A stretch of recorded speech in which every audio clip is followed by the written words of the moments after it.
Death Nation, where we are busy putting death out of business. I'm Steel Archer, and that's Aubrey de Grey, and we got a great show coming up for you, all about aging. Before we get into this episode, I would like to thank our sponsors. That's Thrivous, Geoprotectors, and Nootropics. The best stuff, you know the deal. $5 all the way up to $160. The more you share the link out, the more free Thrivous you're going to get. I also want to thank David Kelly, I Am Transhuman Campaign, for sponsoring this episode of Debt Nation. All right, well, hello, Dr. Aubrey Gray, all the way over there from the Sens Research Foundation. How are you? Well, thank you for having me on the show. I'm very well, thank you. Staying virus-free so far. I hope you are as well. Yeah. And what's your strategy for coping with this this virus, this deal? Are you just self-isolating and just hanging out, or what's your coping mechanism?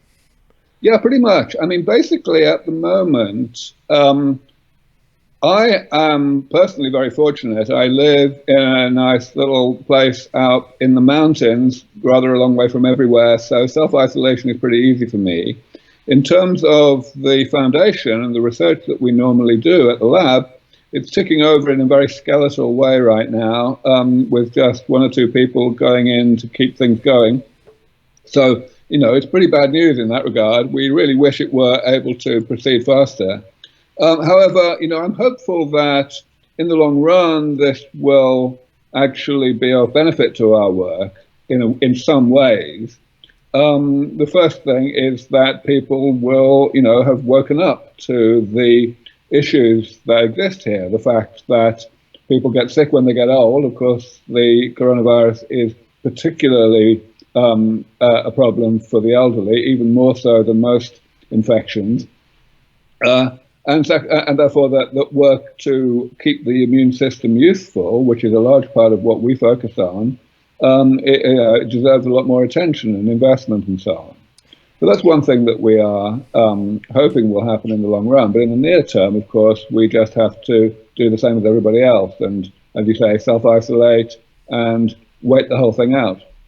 Yeah, and we've been calling this whole coronavirus thing the time of great reflection, and we think this is going to be a big psychological shift in how the world was structured, and post this crisis, how it will be structured, mainly within our minds. You know, we'll have more. I think we're going to have more emphasis on disease, more emphasis on hospitals, more emphasis on global health. I think people are going to wake up to global health and get prepared more. And I think you sit near the center of that new transition, because people will start to associate diseases with aging. Before we talk about aging, I want to ask you, what is gerontology, and what is it like to be a gerontologist? What type of mind does it take? What is gerontology? Okay, well, first of all, I think I should probably make sure that we have our terminology right here, because gerontology covers many things. So there are people who call themselves gerontologists who really just are not biologists at all, but more sociologists. They're interested in, you know, maintaining the dignity of the elderly and so on. And then there are clinical gerontologists, which is pretty much synonymous with geriatricians.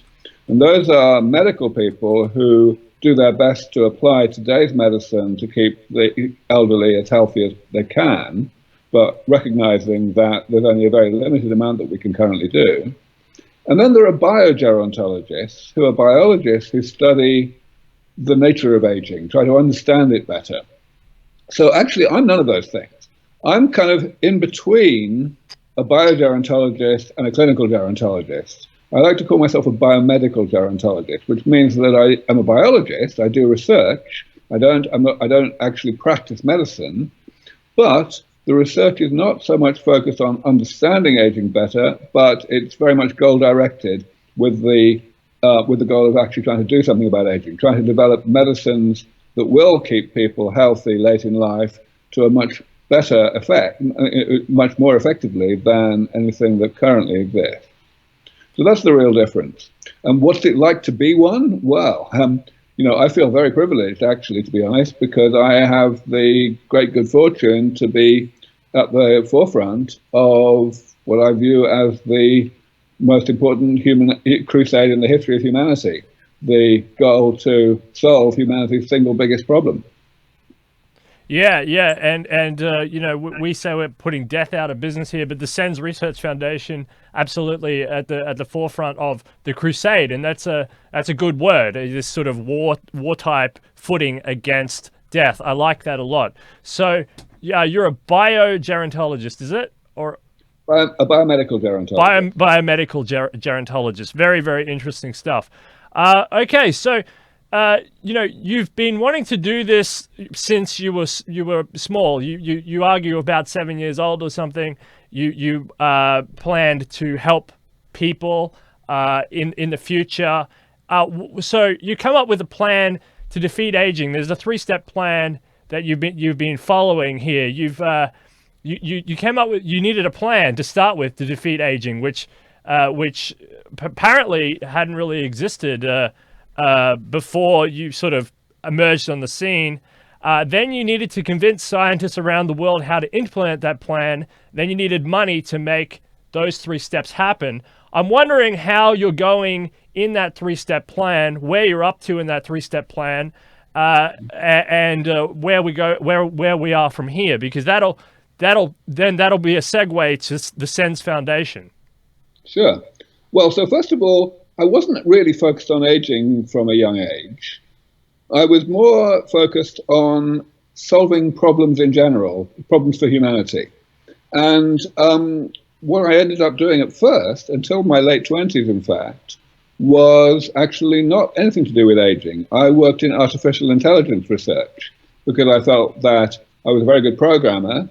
And one of the big problems that humanity had was the problem of work, the fact that we have to spend so much of our time doing stuff that we would not do unless we were being paid for it. And so we needed more automation. But I always knew from a very young age that the problem of aging was a far, far more serious problem than that. It's just that I didn't have any particular reason to believe that I would be a particularly strong expert biologist. And I did make the mistake of assuming that everybody else agreed with me, that everybody who was a biologist would also know that aging was by far the world's biggest problem, and therefore they would be doing their very best to tackle it. And it was only when I met and married a biologist in my 20s that I gradually began to realize that that wasn't true, that most biologists regard aging as kind of not their problem. And I was horrified by this, and eventually, after a couple of years, I decided, well, I have no choice. I had to switch fields, and that's what I did from my early 30s onwards. So, yeah, since then I've been doing that. And as you say, I started out with 3 problems. So the first problem of coming up with an actual plan, it took me about 5 years from the very beginning of when I started to work in biology at all. And I was quite pleased with having come up with something that I thought could work that quickly. It then took about another 10 years to persuade my colleagues in the scientific community that what I was saying was making sense. But actually, step 2 was quicker than that, because I didn't have to persuade all scientists that what I wanted to do made sense. I only had to persuade the ones who had the best expertise in the particular areas that I was focusing on. And that's actually not terribly hard. Basically, scientists always want to do interesting things if they can. So, that was actually fairly straightforward. But the third part, getting the money so that they are able to do these things, even once I have persuaded them that they'd like to, that's a really hard thing. And I'm still working on that. In fact, that's most of what I'm working on these days. I was initially somewhat successful, starting maybe 15 years ago, but still, it's been hell on wheels to bring in anywhere near enough money to get things done. It's changed a bit over the past 5 years, because during that time, there has been an increasing amount of interest in this field from the private sector, from investors, especially from early stage angel investors, seed investors. These people have begun to realize that aging is getting to the point where they can kind of join the dots and see a route from where we are to actual eventual revenue, even though it may be a long road. And of course, different investors have different mindsets, but there are enough investors out there with the attitude of high risk, high reward, that this is really happening now. The real problem that I'm focusing on now, therefore, is that the approach I came up with for defeating aging is very much a divide and conquer approach, where we need to develop a bunch of different technologies and eventually apply them all to the same people at the same time. And some of those technologies are a lot more difficult to develop than others. The ones that are relatively easy are the ones that have now attracted interest from the private sector, and they've pretty much got the money they need to proceed as rapidly as the science allows.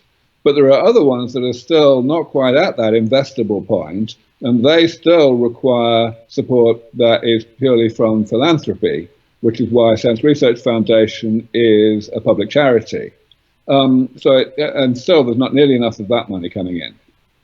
Yeah, and I do want to talk to you more later in the show about these new technologies and the innovations and the opportunities that lie beyond your research. But before we do get there, what is the Sens Foundation, and what's it like to be the chief science officer of an organization? I think the most important question is, do you have a special car park space?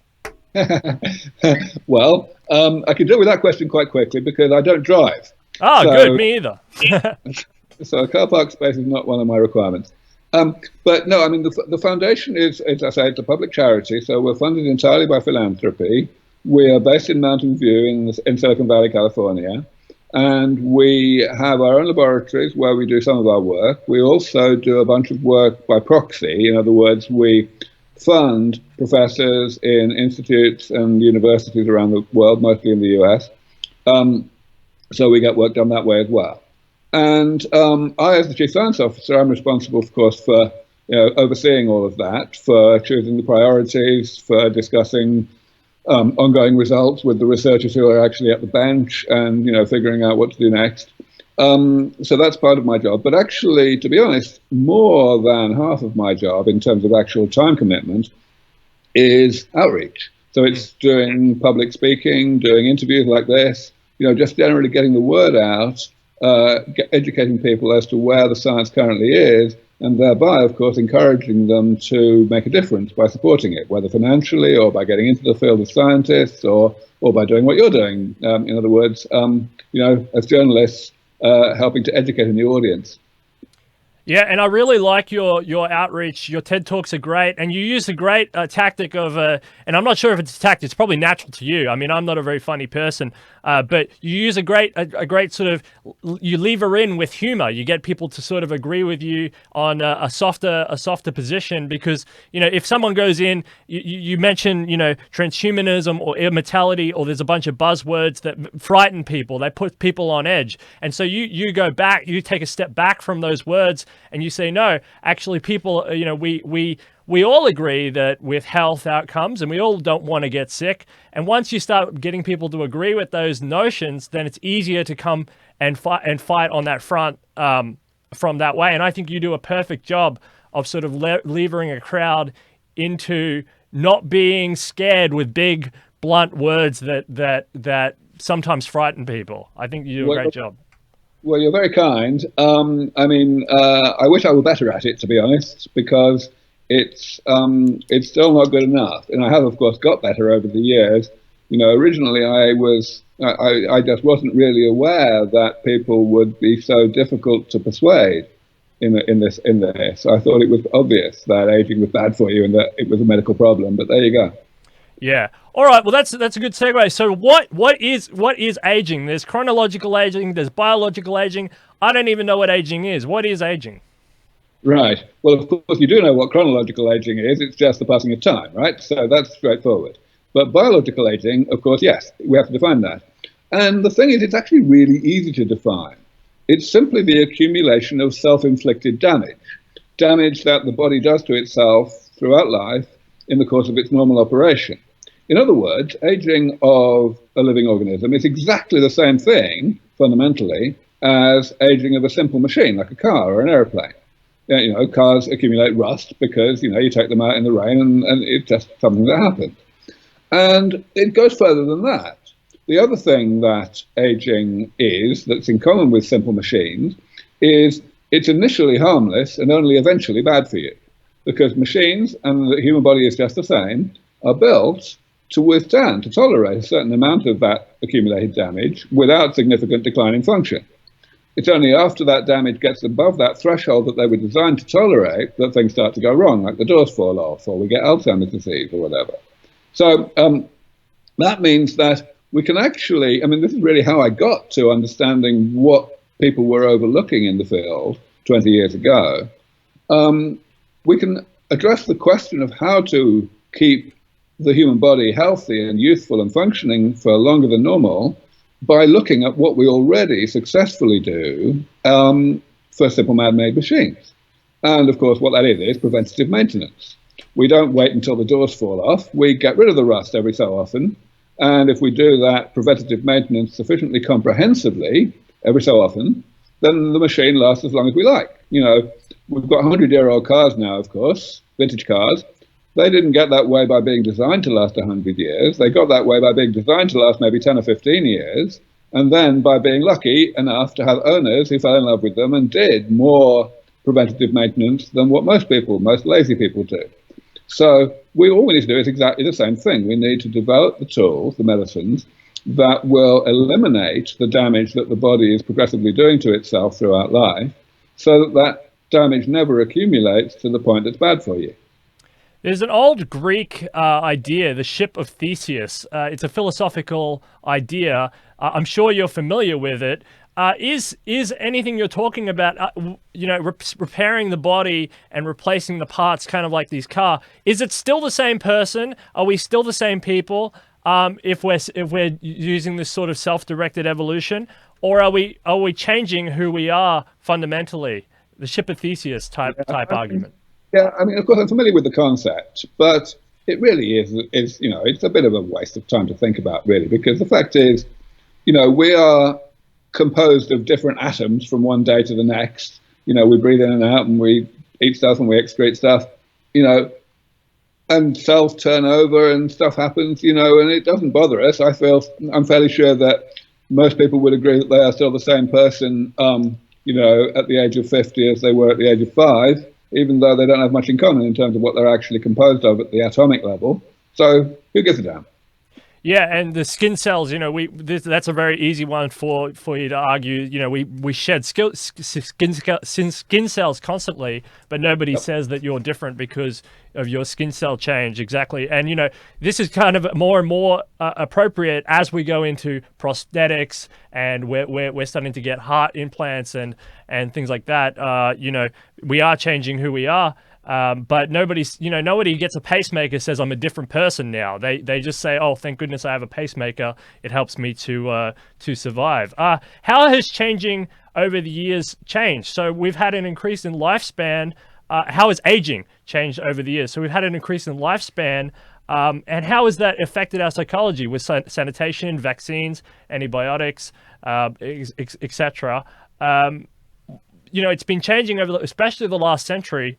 How has aging changed? Well, it hasn't really changed. This is the thing. Longevity has changed, obviously, over the past century and a half, but that's different. Because the reason that average longevity has changed is because so many fewer people die early, in infancy or in childbirth or whatever. 150 years ago, even in the world's wealthiest nations, more than 1/3 of babies would die before the age of 1. And that skews the average quite a lot, right? So if you just take into account that no longer happens, then that explains most of the reason why the average lifespan today is longer. Now, I would like to go a little further into that, though, because it doesn't explain it all. In fact, really, all of it explains is the bulk of what happened until roughly World War II. Okay. By that time, the wealthiest countries in the world, certainly the OECD countries, had pretty much got early onset, infant mortality and childbirth mortality under control, which means that you couldn't reduce it any further. You couldn't make any further difference to the average longevity by bearing down even more on those. You had to actually give people a higher chance of survival each year at older ages, and that did happen. Now, the reason I want to focus on that is because we have a fair idea why it happened. There are boring things like, less smoking, but there's one really important thing, which is better prenatal nutrition. In other words, people who were dying in, let's say, 1960, they would have been born around 1900 on average, right? And that would have been a society in which a lot of people were very poor, and therefore didn't get very much early life. Didn't get very optimal early life nutrition, even prenatal nutrition. And it turns out that stays with you throughout life. You basically get born younger and born older if you've got poor nutrition than if you've got good nutrition, if your mother has rather, and that allows you to. That means you tend to be biologically older throughout your life. So now we're in the situation where the people who are dying are people who are growing up or who were born in a relatively prosperous environment in the developed world, and so now we're hitting diminishing returns again.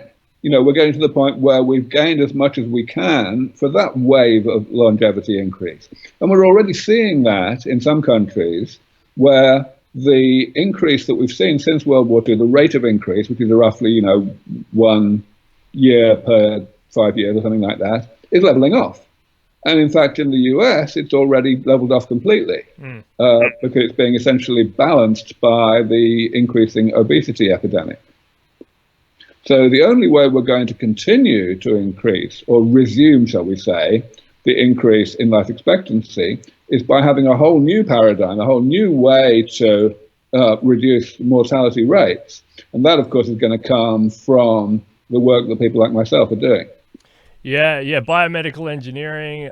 This is the new wave of the future in terms of increasing lifespan, because the external world has been, we're finished on that front with sanitation and some other advances. So there's 7 deadly things. There's 7 deadly things that are related to aging. Should people be? How can people become aware of these 7 deadly things, and how can they get interested in the maintenance approaches of these things, cell loss? So how do we get people to understand what these things are, and what the cures of these things are potentially? Sure. Yeah. So actually, it is pretty easy to understand, but there is a misconception that some people have. So let me preempt that first. The misconception is, I do not say that there are only 7 things that go wrong with people throughout life. There are masses and masses of things that go wrong, masses and masses of types of damage that accumulate and eventually contribute to the health problems of late life. What I have said, though, and what really underpins the philosophy and the approach that we take at Sens Research Foundation, is that those many, many things can be classified into this very manageable number of categories, just 7 categories. Now, you may think, well, so what? What's so good about, you can put 1,000 things into 7 boxes in a lot of different ways. What use is that? The point is that these categories are defined in terms of the methods that we might use to implement the repair that we need, the actual elimination of the damage. So, for example, one of the categories is loss of cells. Cells just dying and not being automatically replaced by the division of other cells, so that in any organ that's affected in this way, the number of cells progressively goes down, and eventually there are not enough cells for the organ to do its job, right? Simple concept. So what we do about that, of course, is stem cell therapy. We develop cells in the laboratory and get them into the right state so that they know what to do. When we inject them, they will divide and transform themselves into replacements for the cells that the body is not replacing on its own. And that's all very well. But of course, different organs have different types of cell, so they need different types of stem cell therapy. So you might think, well, so what?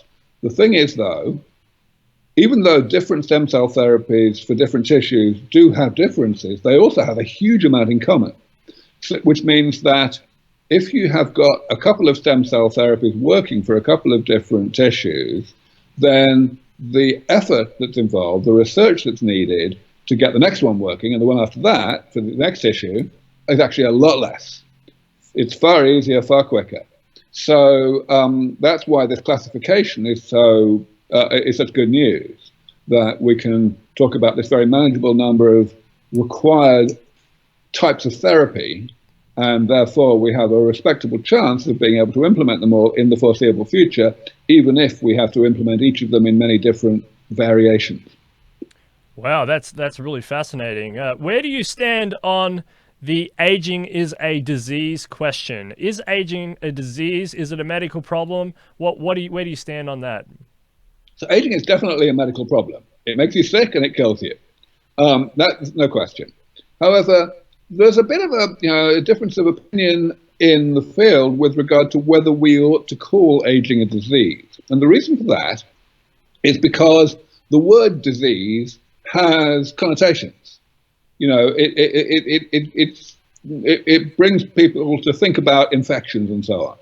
So if you say aging is a disease, then it has the risk of getting people to think that aging is like an infection and that it can be cured. You can develop therapies that will actually, you can apply it to people and they will be immortal. They will suddenly, no longer accumulate damage in their bodies, and that will be that.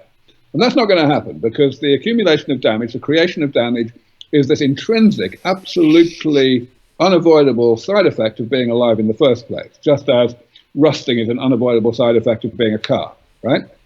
So we can't do that. However, it's also dangerous to say aging is not a disease, because that makes people think that it's not a medical problem either. It makes people think, well, this is off limits to medicine, which is also nonsense.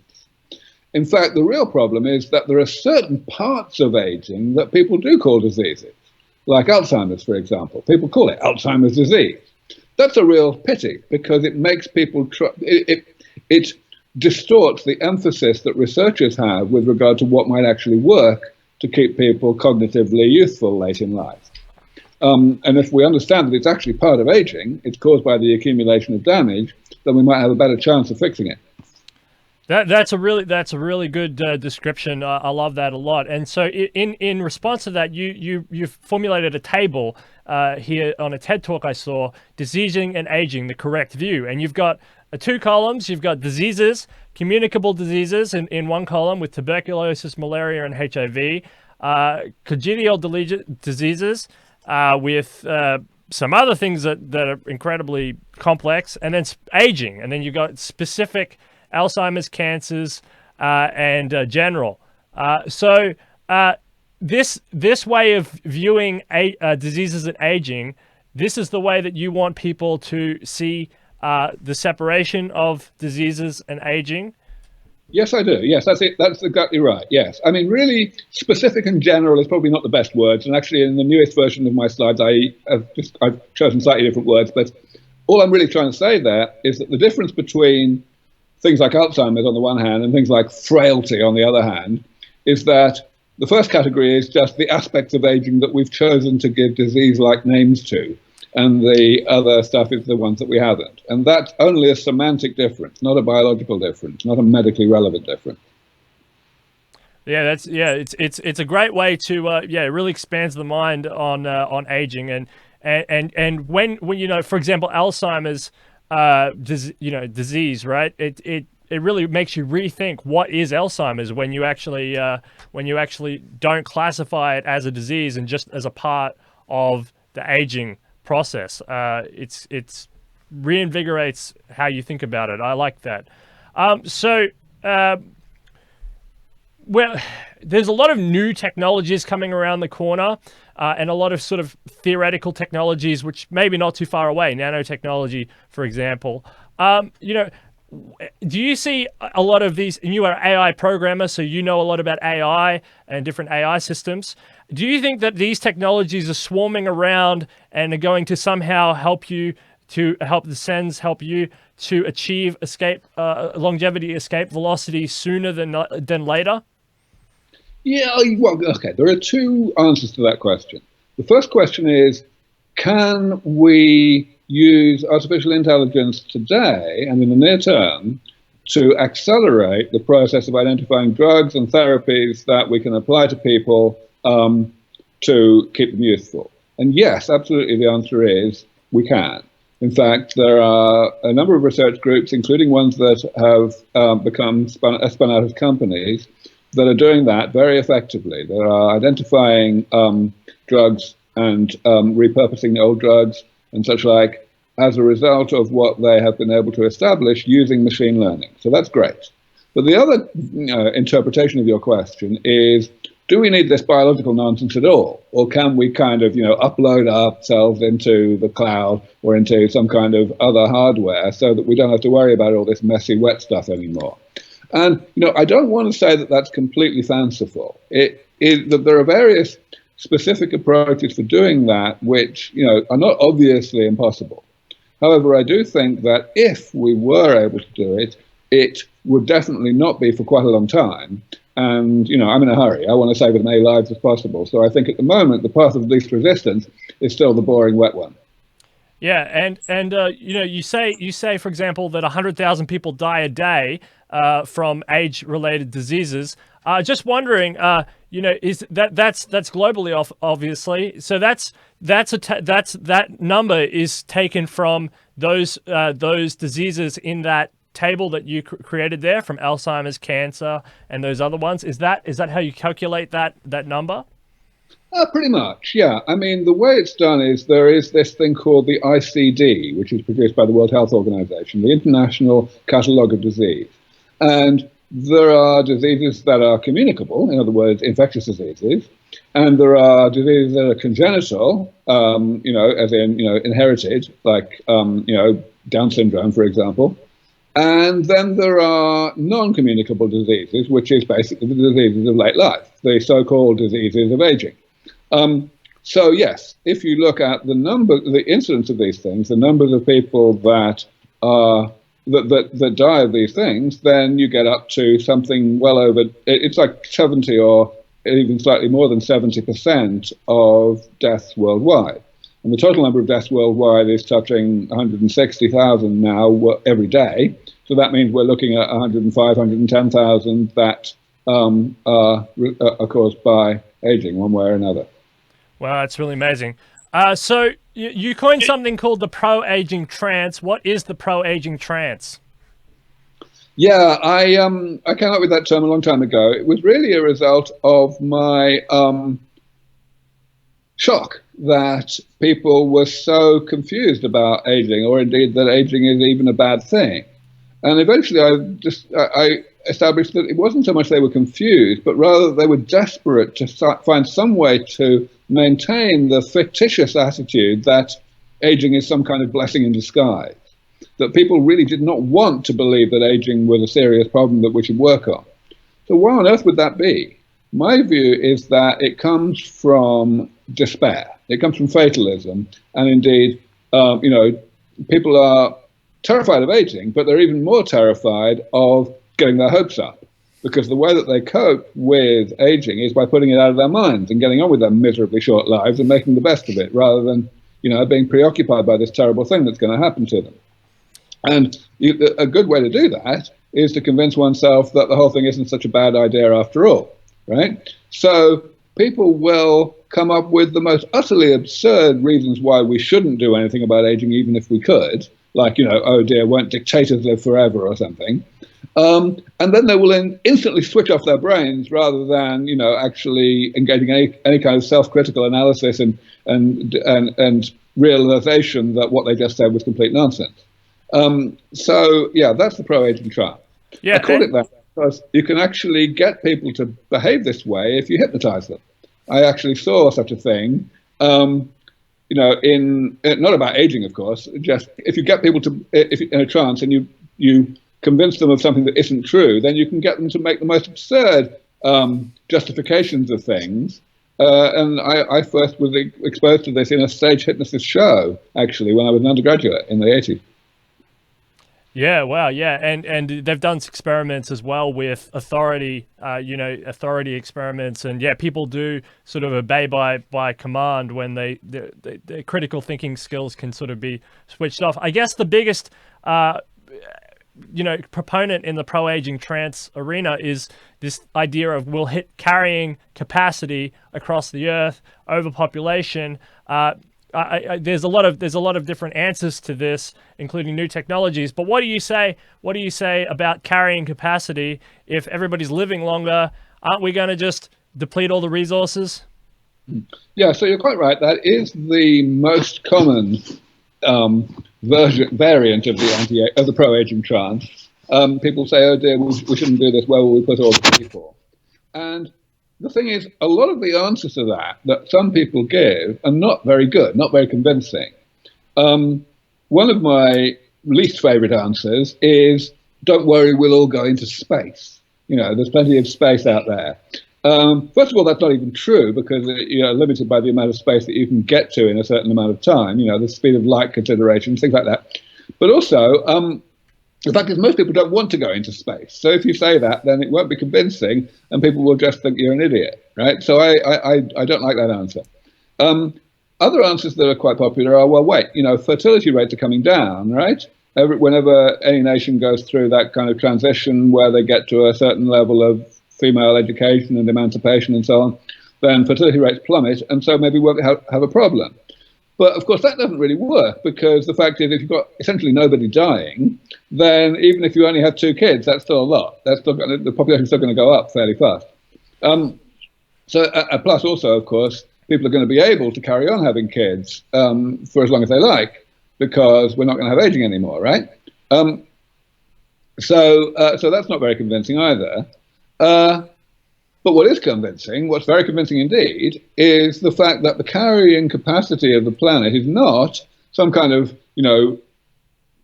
universal constant of the universe. It is a function of technology, because we've got plenty of space. Absolutely. I mean, I live on 6 acres of land, and there's only a few people here. We could easily have an acre each right now. The only real problem is that we make a lot of pollution. At the moment, we've obviously got that problem already in the form of climate change especially, and of course plenty of other things. But we don't need to make all that pollution. Technologies are coming along right now that are going to reduce that. We've got, for example, solar energy and wind energy, which are going to completely supplant fossil fuels in the next decade or two. And they don't not even as a result of the world waking up and saying, "Oh dear, climate change is actually a bad thing." They don't even have to do that, because the fact is, technology has made this renewable energy more inexpensive, less expensive to produce than fossil fuels are, which means that it'll just take over because people want to make money. The same, of course, applies with other things. It applies to meat. A huge amount of climate change is caused by agriculture, and that is going to be going away, because artificial meat is going to be both tastier and cheaper, and that's again going to happen sooner than the technologies that I'm working on to help people stay healthy late in life. So all right. Yeah, and of course you can go much further. Desalination, bacteria that eat plastic. All in all, basically, we haven't got any problem at all. Yeah, and I always say in the long run, the climate change issue will be resolved, because governments do look for funding projects, and one of the big projects on Earth is defeating or whatever, managing climate change, and because that's just what they'll be doing. So a lot of more energy and effort in the future will be invested into climate change initiatives. So that's my calculation of how both the private and public sector are going to come together and really focus down climate change, for example. So I've got a hypothetical for you. You're sitting here with me. Somebody rings you up. They said, "Hey, we've now cured aging. This is a magic pill. Here it is." What type of new industries will evolve? What's the value of that? What are the implications of that, of the longevity dividend that you talk about?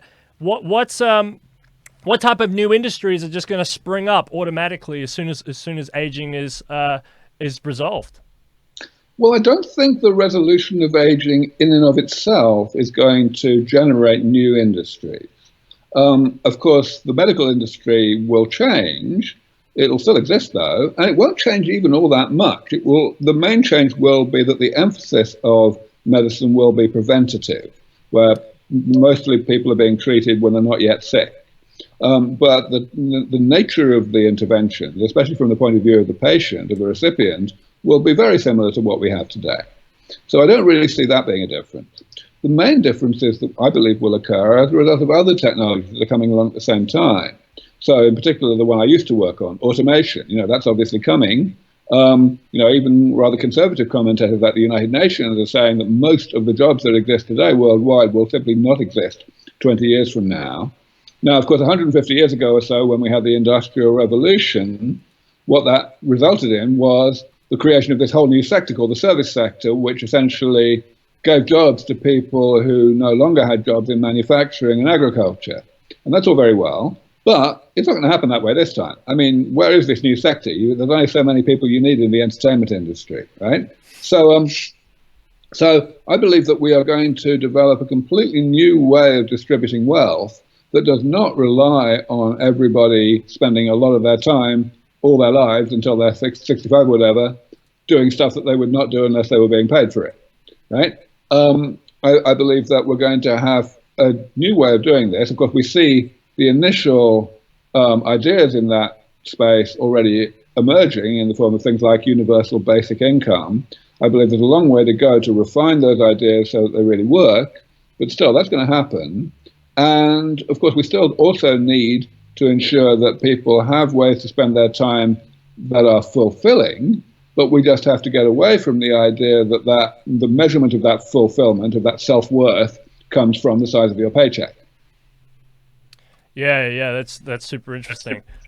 So I guess the only question I have really left is, how is Sens doing? I've been looking through their report there. It seems like a lot of interesting things. Seems like Sens is putting a little bit of an emphasis on education. Why are you putting money into education? What's up with education? Well, I mean, there's a bunch of ways to answer that. The main thing in the near term is that we want to identify the best students out there, the best undergrads, and help them to understand how they can apply their skills. We want people to work on this problem. We want the best people to work on this problem because that's the way it'll get solved the most quickly. And so helping such people to orient themselves and to choose to work in our space is really important. And we're very successful at that.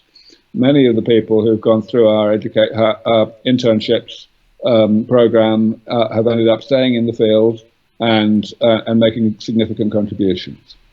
Of course, in the longer term, we just want to be pioneers. We want to show that this is something that's worth thinking about, even from a young age.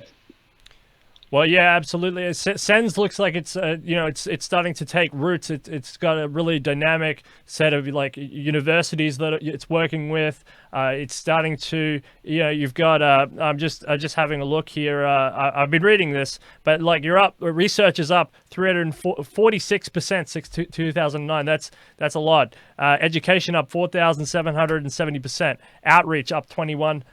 So these are good positive numbers. These are all going at least they're going in the right direction. And you've got a good base of small donators. That's good. I mean, obviously, you always need more money, but 13 institutions, 14 publications, 84 interns. That's very exciting, Doctor. This is all more than 10 years ago or whatever, 20 years ago when there was almost nothing. So this is all moving in the right direction. And, I really want to say thank you for all your hard work, all your outreach, all your ingenuity, entrepreneurial spirit, risk-taking, being a crusader in this war against aging. I think it's fantastic, and I just really want to thank you for your time coming on the show here today and enlightening us. Is there anything else you had to say that I didn't ask or that I should have asked? Not really. I think you covered a lot of bases there. Thank you very much. And also, of course, thank you very much for emphasizing that this is very much a cash-starved field, that we would definitely be moving faster if we had a bit more money. On our website, there is, excuse me, on our website, there is masses of information about what we do, written for every kind of audience, all the way from complete novices through to experts. And there's a contact form where you can ask questions, but there's also a nice big friendly donate button. So Yeah, yes, and I like the fact that you're set up as a charity. So, because I've heard you in previous talks talking about the funding structure. You're not fighting over government contracts. That's really good. You get to sort of independently use your funds where it's needed most. This is good, but it takes the majority of people. You can't always just rely on Peter Thiel or some big billionaires. It takes everybody to fold into this effort. And you're a charity, so it's all tax deductible. So it actually works out better. If you don't like paying the taxes that go to the Pentagon, give Sens some money instead, and actually know where your money is going. So that's really, really exciting. Thank you so much. All right, well that's Dr. Aubrey de Grey. I'm Steele Archer, and that's Debt Nation, where we are busy putting death out of business.